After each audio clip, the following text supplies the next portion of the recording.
Hello, my name is Alvaro Regalado, and I will be speaking now about human learning, which is a chapter 4 of the book Principles of Language. So, in this case, we're going to speak about the ways people, well, in this case, a human being, learns and some of the theories about human learning. So, let's start first of all with what is behavioral perspective.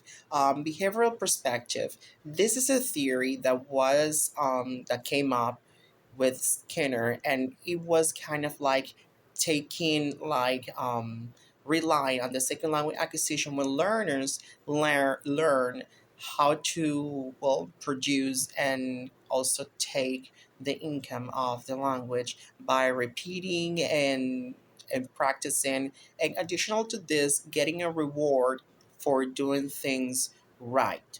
So in this case, we can say that if you are rewarded in a positive with positive feedbacks and with positive as a positive perspective by your peers and your teachers, you will have like this reward, like you will want to have the reward every single time. So for these students to acquire a second language, the teachers must like use a reinforcement and positive, and the students need to produce the second language in order for them to get this praises, like to have this value.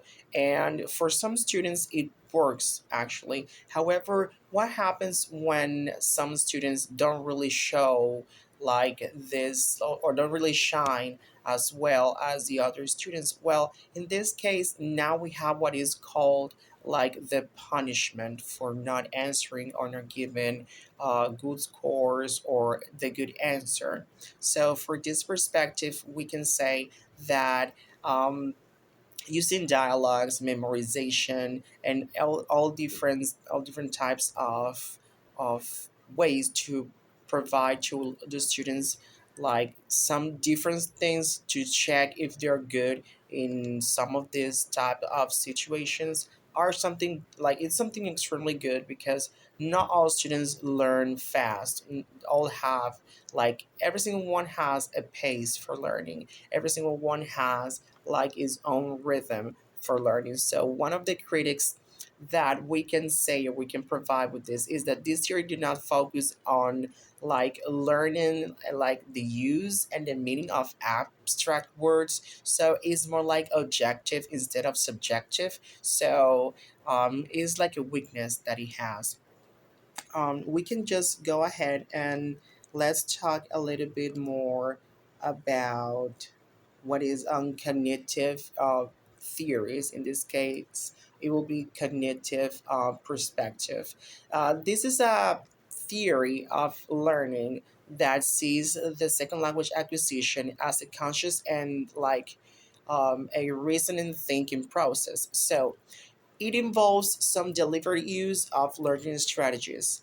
We can say that you're mentally like specialized in processing the information, and that information is there to enhance your comprehension, your learning, and retention using like memorization to maintain the information like in your, let's say, hard drive, that is the brain. So storage of information is very important for second language acquisition.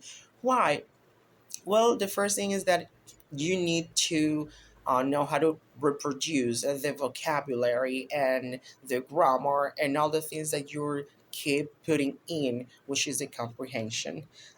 We can also speak about other concepts that are, for instance, proactive and retroactive innovation.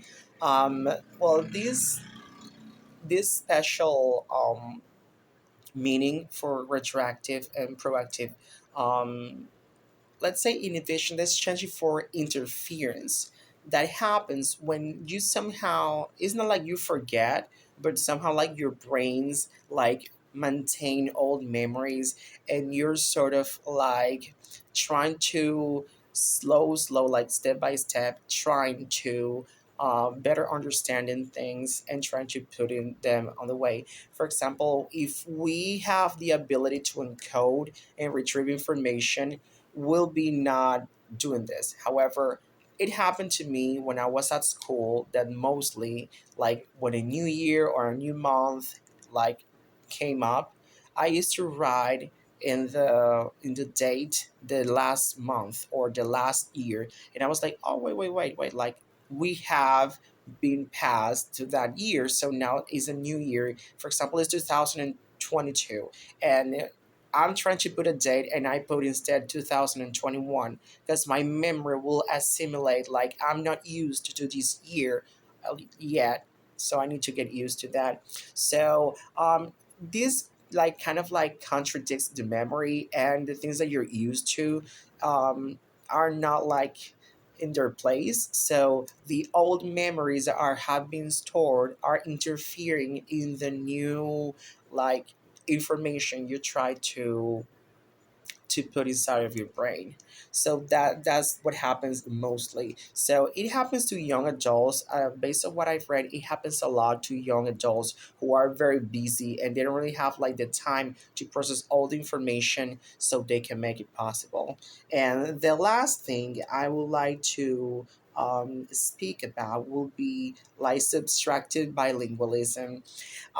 Some people who speak two languages or more, they rely more in one of their languages. So it can create like this like subtractive bilingualism because you're kind of like forgetting your native language or your first language, and you're more like using the other language that you have been in touch the most. So like step by step, like day by day, that first language you learn is gonna be like draining out. It's gonna be drained out, and your brain will store the language you use the most or you're more in contact with. So this was my chapter 4 review.